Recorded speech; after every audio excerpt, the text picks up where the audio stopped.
perspectives and challenges in curtailing the rising security situation, and also the existential threats facing the Nigerian state. The primary duty, responsibility of government is the protection of lives and property within the states. And in response to this definite mandate, government creates institutions saddled with the responsibility to maintain peace and order within the country. In Nigeria, for instance, you have the Nigerian Police Force and other key paramilitary agencies in the country, all working together towards fulfilling the mandate of the government. The Nigerian Police Force, for instance, is the lead agency in internal security, yet contemporary security challenges have become increasingly sophisticated, both in typology and in scale, requiring a review of current strategies of operation and legal frameworks for the various institutions. In their book on internal security management in Nigeria, Perspective, Lessons and Challenges, Oshita, Onoha, and Alumona in 2019 notes that the participation of non-state actors and non-state armed actors in the security space in Nigeria have also presented its own security challenges in terms of the polarization of the monopoly of coercive power by the states. Further, in the last 2 decades in Nigeria, we have recorded a level of insecurity more than any other time in the history of our nation. What we have seen in this regard is the regionalization of security threats in Nigeria. The South-South, heavily associated with militancy, that has manifested in kidnapping and destruction of critical oil installations. The Northeast, riddled with insurgency through the emergence of the Boko Haram sect, and much later ISWAP. The Northwest and the North Central regions with herder-farmer clashes, armed banditry, and kidnapping for ransom.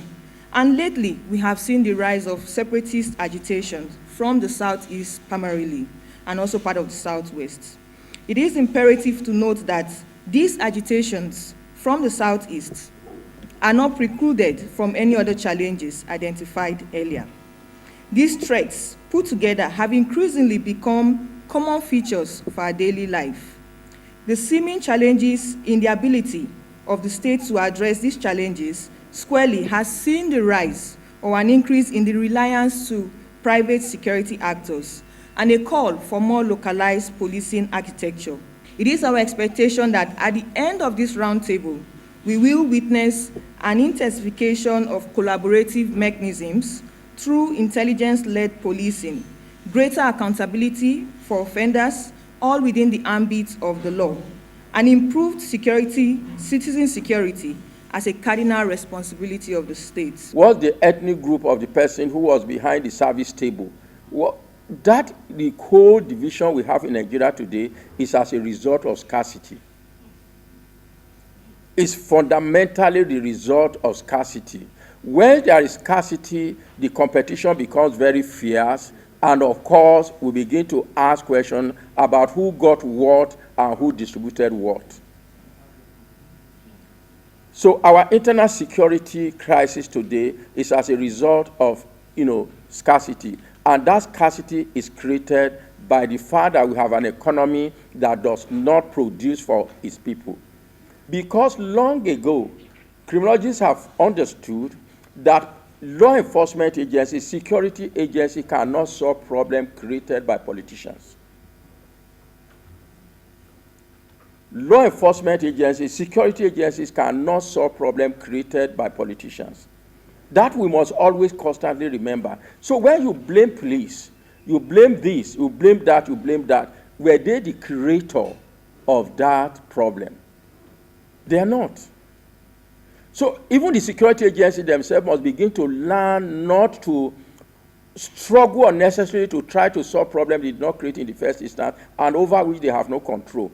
The point I want to make is the fundamental reason for the current state of insecurity is economic and political. In my opinion, I can't say what the government is doing wrong, but I think we need the political will to address the issues.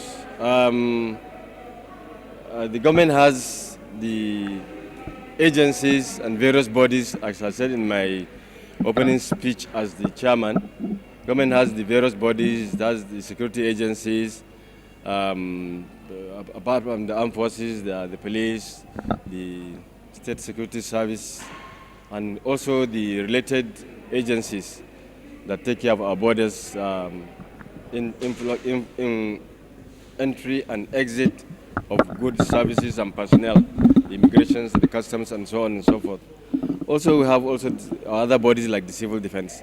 So it's about the political will, it's about cooperation, it's about collaboration, it's about tasking the various agencies and monitoring their performance and addressing whatever problems they have along the line.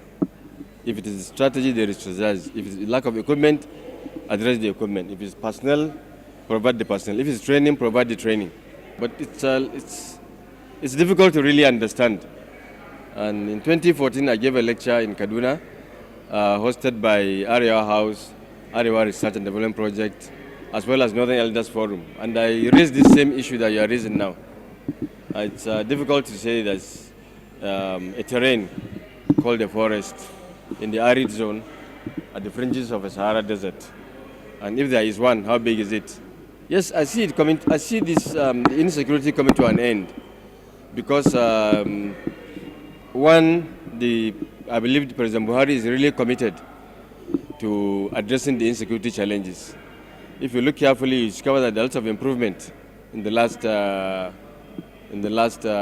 year. The insurgency has reduced in the northeast. We've got the Tucano aircraft that we've received, I think, the first or the second batches of the aircraft. I'm sure you are in the media, so you know better than me the successes that are being recorded in Northwest, in particular. And I do believe that there have been changes also in the leadership of the major security agencies, Army, Navy, Air Force. So I believe we'll get through them very, very soon. The police are not overwhelmed. However, the Nigerian police force is challenged by the enormous nature of the security challenges across the country. But the good news is the fact that great leaders are churned out in the time of crisis, in the time of challenges, and in the time of difficulties. The security challenges in the country, though huge, they are certainly not insurmountable. We've got the capacity, we've got the will, we've got the passion, we've got the commitment, we've got the zeal to deliver on our mandate. What we need is for the government and the people of Nigeria to continue to support us, and for the citizens to understand that security is the business of all. And if we all play our part, and parents and those in charge of the socialization processes, our parents, leaders in our communities, the church, the leaders in our respective mosque, the media, the school authorities are able to do their part in knocking our young ones into the appropriate lines. And political leaders also do their part and tackle those criminogenic factors that are driving crime and entirely outside the control of the police, such as unemployment, such as poverty, such as economic exclusion, political exclusion, and deal with these issues. It will be easier for the police working in concert with the military and other members of the intelligence and the law enforcement community to actually deal with the challenges of insecurity.